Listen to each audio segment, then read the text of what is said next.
तो दोस्तों यहाँ पर हम एक पिक्चर में बात कर रहे हैं। यहाँ हमने अलग अलग कैलकुलेट कर ली, इसकी 0.046 है। अब ध्यान दीजिए आप, ये जो 0.046 हमने कैलकुलेट की है, ये इस स्नैपशॉट पे उस मोमेंट की इम्पैक्ट कॉस्ट है। ये निफ्टी की जो कैलकुलेट की थी ये उस मोमेंट की है। जब निफ्टी वाले एनएससी वाले कैलकुलेट करते हैं तो वो साल भर की 2 साल की तमाम सारे कैलकुलेशंस होते हैं उनके, वो उस प्रकार से तय करते हैं एक ऐसी इम्पैक्ट कॉस्ट जो कि नॉर्मली एक तरीके से अंदाजा दे दे, तो उनकी ज्यादा एक्यूरेट होगी। तो आपको निफ्टी एनएससी की वेबसाइट पर इम्पैक्ट कॉस्ट मिल जाएगी, आपको कैलकुलेट नहीं करनी है। हमने आपको कैलकुलेट इसलिए करवाई दोस्तों क्योंकि होता क्या है, हम जो है आत्मनिर्भर इन्वेस्टर कोर्स से आपको बताते चले जा रहे हैं कि वॉल्यूम ज्यादा है तो लिक्विडिटी ज्यादा है, लिक्विडिटी ज्यादा है तो वो आपके लिए अच्छी है, वॉल्यूम ज्यादा है तो वो आपके लिए अच्छी है। अब हमने आपको मैथमेटिकली प्रूफ किया है कि भैया ये आपके लिए बेटर है, इसलिए हमने आपसे कहा कि अच्छे स्टॉक्स में रहिए, वो उन स्टॉक्स में रहिए जिनमें ट्रेडिंग ज्यादा होती है, जिनमें वॉल्यूम ज्यादा होती है, उन ईटीएफ में रहिए जिनमें वॉल्यूम ज्यादा है। इसलिए कहा था क्योंकि ये आपके लिए बेटर है, एंड आई प्रूव्ड मैथमेटिकली। नहीं तो मैं सिंपली आपको बता देता निफ्टी में एनएससी की वेबसाइट पे यहाँ देख लो, यहाँ इम्पैक्ट कॉस्ट है, तो फिर आपको उतना समझ में नहीं आता। अभी भी अगर आपको समझने में दिक्कत है तो हल्का सा आप बिड आस्क स्प्रेड को अपने सिस्टम में देख लीजिएगा, आपको समझ में आ जाएगा। नहीं तो आप ऑब्जर्व कर लीजिएगा, वही चीज जो हमने आपको बोली शुरुआत में कि आप जिस भाव पे खरीद रहे हो उस भाव से ज्यादा प्राइस पे आपको मिलता है वास्तव में स्टॉक, और जिस भाव पे आप बेच रहे हो उस भाव से कम भाव पे आपको वास्तव में आपका माल बिकता है। जिस भाव पे आप खरीदना चाहते हो उससे ज्यादा आप पे कर देते हो, और जिस भाव पे आपको बेचना है उससे कम भाव पे आपका माल बिकता है। और ये जो डिफरेंस है वो ज्यादा बढ़ता चला जाएगा अगर स्टॉक में लिक्विडिटी कम है, वॉल्यूम कम है। अगर वॉल्यूम ज्यादा है, लिक्विडिटी ज्यादा है, तो वो डिफरेंस कम होगा। तो बाय नेचर वो सिनेरियो है, इसलिए हमने आपको शुरुआत से बोला, अब मैथमेटिकली प्रूफ करके बताया है कि लिक्विडिटी वर्क्स फॉर यू। अब आप देखो एक स्नैपशॉट में सेम वही चीज है दोस्तों। आप पहले तो वॉल्यूम देख लो, वॉल्यूम से पता पड़ जाएगा आपको कि कहाँ पे लिक्विडिटी ज्यादा होगी। जहां वॉल्यूम ज्यादा होगी वहां ऑटोमेटिकली लिक्विडिटी ज्यादा होगी, स्वाभाविक चीज है। जहां वॉल्यूम ज्यादा वहां लिक्विडिटी ज्यादा। दो पिक्चर आपको दिख गई, जहां वॉल्यूम ज्यादा वहां लिक्विडिटी ज्यादा, पहला चेक। दूसरा check, best bid price best ask price में कितना डिफरेंस है। यहाँ कितना डिफरेंस है 2 पॉइंट का, यहाँ कितना डिफरेंस है 18 पॉइंट का, मतलब यहाँ लिक्विडिटी कम है, यहाँ वॉल्यूम भी कम है। फिर आपको क्या देखना है, तीसरी चीज, आस्क में कितना डिफरेंस है, बिड में कितना डिफरेंस है। मोटा मोटी आस्क में कितना डिफरेंस है, बिड में कितना डिफरेंस है। बस उससे आपको अनुमान लग गया कि भैया किसका इम्पैक्ट कॉस्ट ज्यादा होगा, किसका कम होगा। इसका कम है, इसका ज्यादा है। इसका देखो 0.008% है, 0.046% इसका है। ऑब्वियसली ये इम्पैक्ट कॉस्ट ज्यादा है, ये कम है। ये फिर हम बोल रहे हैं कि ये हमने कैलकुलेट करी है उस पॉइंट पे जब हमने स्नैपशॉट लिए थे, और आपको समझ में आए इसलिए हमने वो एग्जैक्ट वैल्यू उठाई। सिस्टम कैसे करेगा, सिस्टम स्टैटिस्टिकली निकालेगा, एक ऐसी निकालेगा जिसकी संभावना ज्यादा होगी। और उनके क्या फॉर्मूले हैं आई डोंट नो, उन्होंने कितनी बड़ी टाइम सीरीज ली, कितने लंबे समय का डेटा लिया आई डोंट नो, लेकिन मोटे मोटे तौर पर इम्पैक्ट कॉस्ट कैलकुलेट कैसे होती है उसका आइडिया आपको बता दिया। अब आपको एनएससी की साइट पर देखना है, टाइटन टाइप कीजिए, ये खुल जाएगा। ये हमने आपको आत्मनिर्भर इन्वेस्टर कोर्स में भी बताया है कि देखो मार्केट कैप दिख गया आपको, वॉल्यूम दिख गई आपको, वहीं इम्पैक्ट कॉस्ट दिख जाएगी। ये एनएससी कैलकुलेट करके बताती है, सिंपल सा। आप अपने ब्रोकर की वेबसाइट पे देख लो, ब्रोकर के पोर्टल पे देख लो, वो भी इम्पैक्ट कॉस्ट बताएंगे, नहीं तो एनएससी पे जाके देख लो। आपको कैलकुलेट नहीं करनी, ये चिकल्लस का काम आपको नहीं करना। हमने सिर्फ इसलिए बताया कि आपको अच्छे से समझ में आ जाए और आपको डर ना लगे। अब दोस्तों हमारा आपको चैलेंज है, जो बड़े बड़े लोग हैं, जो आपके दोस्त होंगे, यार होंगे, बड़े बड़े तुर्रम खां होंगे, फन्ने खां होंगे, 30 मार खां जो बनते होंगे, जो बोलते होंगे कि हमने इतना पैसा बनाया उतना पैसा बनाया, तो उनसे पूछना ये चीज कि भैया मेरे बता किसकी इम्पैक्ट कॉस्ट ज्यादा है इन दोनों स्टॉक में, what is the impact cost, impact cost क्या है, पूछना उनसे ये चीज। टेस्ट करना आप उनसे कि भैया कितने बड़े 30 मार्क का बचते हो। It is harming them also baby, ये उनको भी हार्म कर रहा है। This impact cost is harming everybody out there in the share market. हर व्यक्ति ज्यादा पे कर रहा है। यदि वो लो लिक्विड स्टॉक्स में जा रहा है, लो लिक्विड स्टॉक्स में जा रहा है तो वो ज्यादा पे कर रहा है, लो लिक्विड ईटीएफ में जा रहा है तो ज्यादा पे कर रहा है, ऑटोमेटिकली पे कर रहा है विदाउट इवन नोइंग। और बनते हैं बड़े 30 मार्क का, बड़े बड़े फन्ने का, उनसे आप पूछ के देख लो। This I am asking you because उससे आपका बिल्ड होगा कॉन्फिडेंस। ओवर कॉन्फिडेंस नहीं बोल रहे हम, कॉन्फिडेंस बोल रहे कि आप अब बेटर प्लेस्ड हैं। यदि आप हाई लिक्विड स्टॉक्स में ट्रेडिंग कर रहे हैं, हाई लिक्विड स्टॉक्स की डिलीवरी उठा रहे हैं, देन यू आर स्मार्टर गाय उनकी तुलना में जो ये कहते हैं कि हमने जो है एरा गेरा नथु गेरा स्टॉक लेके लाखों करोड़ों रुपए कमा लिया। They are basically fooling you. I have proved it, not I have, हमने आपको सिस्टम में कैलकुलेट करके बता दिया। तिल तिल करके मर रहा है वो, रोज रोज कट रहा है वो। कैसे पैसा कमा लेंगे आप बताओ आप हमें। वो बोलेंगे हमने इंट्राडे में पैसा कमा लिया। भैया कैसे कमा लिया? घड़ी तुम्हारे खिलाफ चल रही, घड़ी तुम्हारे खिलाफ चल रही। आपने मार्जिन फंडिंग ली, मार्जिन फंडिंग का ब्याज आपके खिलाफ चल रहा। फिर आपने फ्यूचर लॉट उठा लिया तो मार्जिन आपके खिलाफ चल रहा। फिर आपने लो लिक्विड में फ्यूचर उठाया तो इम्पैक्ट कॉस्ट आपके खिलाफ चल रही, एक्सपायरी आपके खिलाफ चल रही, इतनी चीजें आपके खिलाफ चल रही। और फिर आप ताल ठोकोगे हमने बहुत पैसा कमा लिया। ये basically out of share luck है, शेयर लक है। 22 लाख एक दो बार पैसा कमा लेते हैं, सफलता शोर मचाती है, घाटा सन्नाटा लेके आता है। जब मार्केट चलता है, मार्केट अच्छा चला, पैसा बना, और वो अपनी मुँह पर ताव देते हैं मार्केट अच्छा था, you made money, that's by default. अच्छे मार्केट में सब पैसा बनाते हैं, अपने मुँह पे ताव देंगे हमें बहुत बहुत आता है। अगर वो कहेंगे बहुत आता है, then ask them what is the impact cost. और इम्पैक्ट कॉस्ट क्या है तो उनसे बताना कि भाई मेरे बता इन दोनों में से किसकी इम्पैक्ट कॉस्ट ज्यादा होगी। ये आपको सिस्टम में मिल जाएगी। अब दोस्तों समराइज, स्टॉक जितना अधिक लिक्विड होगा उसकी इम्पैक्ट कॉस्ट उतनी कम होगी। इम्पैक्ट कॉस्ट के बल पर आप जो है लिक्विडिटी की तुलना कर सकते हो। आप अगर आपका दो स्टॉक्स हैं, दोनों में आपको इम्पैक्ट कॉस्ट मिली, तो जिसकी इम्पैक्ट कॉस्ट कम होगी उसकी लिक्विडिटी ज्यादा है। और आपको इम्पैक्ट कॉस्ट देखनी ही नहीं है ना, आपको तो बिड आस्क स्प्रेड देख के आंखों ही आंखों में खेल हो जाएगा, पता पड़ जाएगा। सिंपल सिंपल आप स्प्रेड देखो ना, सिंपल कहाँ कि दोनों में से किसमें स्प्रेड ज्यादा है। जिसमें स्प्रेड ज्यादा है उसमें लिक्विडिटी कम है और इम्पैक्ट कॉस्ट ज्यादा होगी। फिर वही चीज, बिड आस्क स्प्रेड जितना कम होगा लिक्विडिटी उतनी ज्यादा होगी। निफ्टी में 2 का था, एबॉट में 18 का था, तो एबॉट का बिड आस्क स्प्रेड ज्यादा था, एबॉट की लिक्विडिटी कम है, इम्पैक्ट कॉस्ट ज्यादा होगी। अगेन दोस्तों इसका मतलब ये नहीं है कि एबॉट गलत खराब स्टॉक है ना, ना। इसका मतलब ये है कि जब मैं एबॉट खरीदूंगा तो मैं लिमिट ऑर्डर डालूंगा। ध्यान से सुनिए, ध्यान से सुनिए, जब मैं एबॉट खरीदूंगा तो मैं लिमिट ऑर्डर डालूंगा। यदि मेरा बहुत शॉर्ट टर्म का व्यू है, 2-3 दिन, 5 दिन, 7 दिन का व्यू है, जैसे मैं एबॉट खरीदता हूं तो मैं खरीद रहा हूं 30%, 50% की प्रॉफिट के लिए, then I need not worry about these numbers, क्योंकि मैं 30-35% की अपसाइड के लिए खेल रहा हूं, 100% की अपसाइड के लिए खेल रहा हूं। जब तक मैं 1-2 दिन का, 5 दिन का मेरा व्यू है तो वो 18 रुपए मुझे वहां खिल जाएंगे। अगर लंबा व्यू है 50%, 60%, 70% आपको खेलना है तो then it's fine, you are ready to pay impact cost of 0.004 की, वहां फाइन है। लेकिन आपका शॉर्ट टर्म व्यू है तो आप जो है ध्यान दीजिए, फिर आप डालिए लिमिट ऑर्डर, ताकि वो 18 रुपए आपके एक्स्ट्रा पे ना हो, ताकि आपके वो 18 रुपए एक्स्ट्रा पे ना हो। अब दोस्तों स्टॉक में लिक्विडिटी ज्यादा होगी, वॉल्यूम ज्यादा होगी, तो स्वाभाविक है वॉलेटिलिटी भी कम आएगी, उतार चढ़ाव भी कम आएंगे।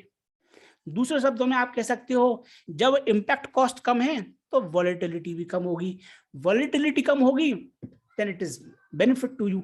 जब वॉलेटिलिटी कम होगी तो आपको ऑब्वियसली चिंता नहीं करना पड़ेगा ना गलत पड़ने का। वॉलेटिलिटी आपके खिलाफ काम करती है, वॉलेटिलिटी वर्क्स अगेंस्ट यू, तो वॉलेटिलिटी आपके अगेंस्ट काम करती है। लोग, वही बात हम फिर से नहीं कहेंगे, पॉइंट क्या है, लोग उतार चढ़ाव को, अधिक वॉलेटिलिटी को अपना फ्रेंड समझते हैं, बट हम मार्जिन में कैलकुलेट करेंगे कि जब वॉलेटिलिटी ज्यादा होती है तो मार्जिन ज्यादा चाहिए पड़ता है। ये चीज और है कि जब वॉलेटिलिटी, जब उतार चढ़ाव बहुत फ्रीक्वेंट हो रहा है, ज्यादा हो रहा है, तो मार्जिन ज्यादा लगेगा, और मार्जिन आपको ही तो रखना है, आपका पैसा ही तो ब्लॉक हो रहा है, then why do you want to play more margin? This is fundamental question. Low liquidity वाले, हाई इंपैक्ट कॉस्ट वाले स्टॉक्स खेलकर आप जो है अधिक वॉलेटिलिटी भी झेलोगे और फिर मार्जिन भी ज्यादा दोगे। तो क्यों करना ऐसा? सिंपल रहो ना, निफ्टी में, सिंपल निफ्टी में रहो, या रिलायंस में रहो, या बढ़िया स्टॉक्स में रहो जिनमें ज्यादा ट्रेडिंग होती है, वॉलेटिलिटी भी कम होगी, लिक्विडिटी ज्यादा होगी, इंपैक्ट कॉस्ट कम होगी, वॉल्यूम भी ज्यादा होगी। अगला पॉइंट, अगर इंपैक्ट कॉस्ट अधिक है तो उस स्टॉक से दूर रहें, दूर रहें। वही चीज हम बोल चुके हैं कि उससे या तो आप दूर रहिए ट्रेडिंग में, शॉर्ट टर्म व्यू में, अगर आपका 5 दिन का 10 दिन का व्यू है तो आप दूर रहिए, और यदि आपको जाना ही है फिर भी पास, तो आप लिमिट ऑर्डर डालिए, एक प्राइस डालिए, इसी प्राइस पे लीजिए। अथवा आपका लंबा व्यू है, 20-25%, 30% के मुनाफे पे आपको बेचना है, देन इट्स ओके। लेकिन होता क्या है, आप फ्यूचर खरीद रहे हो तो आप इस एक्सपायरी तक का व्यू है आपका, एक्सपायरी अधिकतम 3 महीने बाद आ जाएगी, 2 महीने बाद आएगी, 1 महीने बाद आएगी, या 15 दिन बाद आएगी। ऑप्शंस आपने लिए हैं तो आपके मात्र वीकली एक्सपायरी वाली का कंसेप्ट है या मंथली एक्सपायरी का कंसेप्ट है, कुल मिला के वो बहुत पास है। तो वहां पर चूंकि आपका टर्नओवर बहुत ज्यादा हो रहा है, बार बार आप खरीद रहे हो, बार बार आप बेच रहे हो, करोड़ों में होते हैं जो ऑप्शंस और फ्यूचर्स खरीदते बेचते हैं, उनका जो एनुअल टर्नओवर है वो करोड़ों में पहुंच जाता है, और वो पता ही नहीं पड़ता उनको, वो बार बार बेच रहे हैं ना, बार बार खरीद रहे हैं। जो बोलते हैं ना हम स्कैल्पिंग कर रहे हैं, 1-1 मिनट में, 2-2 मिनट में, 5-5 मिनट में, 5 मिनट में निकल जाने का, मैं बहुत स्मार्ट हूँ, वो उनका टर्नओवर सोचो कितना लगता है, और वो टर्नओवर में 0.0048% में कितना लौटाते होंगे हर बार, धीरे धीरे धीरे धीरे करके, पता ही नहीं पड़ता उनको। So the point I am trying to make is either you stay away, या तो आप दूर रहो, अदरवाइज आप लिमिट ऑर्डर डालो, और बेस्ट केस है आपको मार्केट ऑर्डर डालना, निफ्टी पे डालो ना, किसने मना किया है? 2 रुपए 3 रुपए का तो डिफरेंस है, डालो मार्केट ऑर्डर निफ्टी पे, कोई दिक्कत नहीं। ये कंसेप्ट है। हमने इस टॉपिक को, इस लास्ट पॉइंट को कवर किया है। आप तय कीजिए निफ्टी में और एबॉट में से कौन सा स्टॉक आपके लिए बेटर होगा। Abbott, again I am saying it's good stock. Abbott हमने इसलिए लिया क्योंकि out of the blue immediately समझ में आता है कि चलो एबॉट उठा लेते हैं, इसमें लो वॉल्यूम होती है, उदाहरण और बहुत ज्यादा डिफरेंस है, इजी है दिखाना, और आपको दिखाना आसान होगा कि भैया देखो इसमें 18 पॉइंट का डिफरेंस है, इसलिए एबॉट को लिया। Its top quality stock, quality में कोई इश्यू नहीं है, लॉन्ग टर्म स्टॉक है, अच्छा स्टॉक है। इसको हमने सिर्फ आपको समझाने के लिए रखा है, डिलीवरी उठाओ कोई दिक्कत नहीं। Again I am not recommending about, what I am trying to say here is कि मैं किसी स्टॉक की क्वालिटी पर सवालिया निशान नहीं लगा रहा हूं। इंपैक्ट कॉस्ट का क्वालिटी से रेलिवेंस नहीं है कि क्वालिटी स्टॉक की अच्छी है या खराब है, या स्टॉक लॉन्ग टर्म में अच्छा परफॉर्म करेगा या खराब परफॉर्म करेगा। इंपैक्ट कॉस्ट मतलब जब आप एक्चुअल ट्रांजैक्शन करोगे तो आप पर इंपैक्ट क्या पड़ेगा, मुद्दे की बात है ये, आप पर क्या प्रभाव पड़ेगा, आप कितना अधिक पे करोगे, वो मुद्दे की बात है। खरीदते समय आप कितना अधिक पे करोगे और बेचते समय कितना परसेंटेज आपको कम मिलेगा, मुद्दे की बात है ये। इंपैक्ट कॉस्ट मतलब इतना, खरीदते समय आप कितना अधिक पे करोगे और बेचते समय आप कितना कम आपको मिलेगा। इसलिए दोनों तरफ आपको काट रही है, खरीदते समय भी काट रही, बेचते समय भी काट रही। इसलिए बेटर ये होगा कि लो लिक्विड स्टॉक से आप दूर रहें, लो लिक्विड हाई इंपैक्ट कॉस्ट वाले स्टॉक से आप दूर रहें। बेस्ट केस यह है कि आप उन स्टॉक्स में रहें जिनकी वॉल्यूम ज्यादा है, सिंपल सा कंसेप्ट है। अब दोस्तों 10 मिनट के लिए हम ओपन हैं। अब दोस्तों कोई क्वेश्चन है तो पूछ लीजिएगा, साथ में आपको आज समझ में आया अथवा नहीं तो फीडबैक भी दे दीजिए। सभी लोग फीडबैक दे दें ताकि मुझे अलग से पोल ना करवाना पड़े चैनल पे। आपका कोई सवाल है तो सवाल पूछिए, फीडबैक है तो फीडबैक दे दीजिए सर। पवन सर फीडबैक के लिए धन्यवाद, तिलक सर फीडबैक के लिए धन्यवाद, विजय सर जी धन्यवाद। दोस्तों आपको सही बताएं, इम्पैक्ट कॉस्ट के केस में this session helped me to understand impact cost in a better way. मतलब मुझे पता था कि इम्पैक्ट कॉस्ट क्या होती है, हाउ इट वर्क्स, लेकिन एक्चुअल में कैलकुलेशन कैसे होती है वो, क्योंकि हमें पता था एनएससी पे मिल जाएगी तुरंत, तो उतना कैलकुलेशन पॉइंट ऑफ व्यू से नहीं देखा था। तो this session helped me as well, so thank you all for giving me an opportunity to learn more. Sir ji lots में आपका मार्जिन तो कम लग रहा है ना, तो आपको क्वांटिटी मत देखिए, आप no need to worry about the quantity, margin कम लग रहा है। और अपन जब हेजिंग की चर्चा करेंगे तो उसमें हम चर्चा करेंगे ये कि हेजिंग में जो आपका पोर्टफोलियो है वो कितना बड़ा साइज का होना चाहिए, उसके करस्पॉन्डिंग आपको हेज बनाना है। तो आपका जो सवाल है हाउ कैन वी मैनेज, तो आप अगर 100 यूनिट भी ले रहे हो, तो जो आपने निफ्टी में बात करी थी, निफ्टी में मात्र 50 यूनिट है, रिलायंस में 250 यूनिट है, तो अभी आप एक लॉट से खेलिए, प्ले विद वन लॉट। और जो हमने बताया ट्रेडिंग व्यू, उस पर ट्राई कीजिए। तो आपको ऐसा नहीं है कि 10-10 लॉट लेना है, एक एक लॉट से खेलिए आप। हाँ, जब आप हेजिंग करोगे और पोर्टफोलियो के इक्विवेलेंट हेज बनाओगे, तब जरूर आपको बड़े लॉट डालने पड़ेंगे, और उसकी अपन चर्चा करेंगे आगे। और नॉर्मली अगर आपको फ्यूचर करना है तो आप 1-2-3 लॉट में काम कीजिए। निफ्टी के अगर आप एक लॉट का 1 लाख लगता है, 4 लॉट अगर आप लोगे तो 3 लाख करीब लगेगा पैसा, ज्यादा नहीं लगेगा। और अगर आप 1 लाख भी आपको ज्यादा लगता है margin, then please try to understand margin is your friend। Margin आपका फ्रेंड है, मार्जिन को आप खर्चा मत मानिए, मार्जिन अनब्लॉक होता है ना बाद में, आपका व्यू सही पड़ा तो।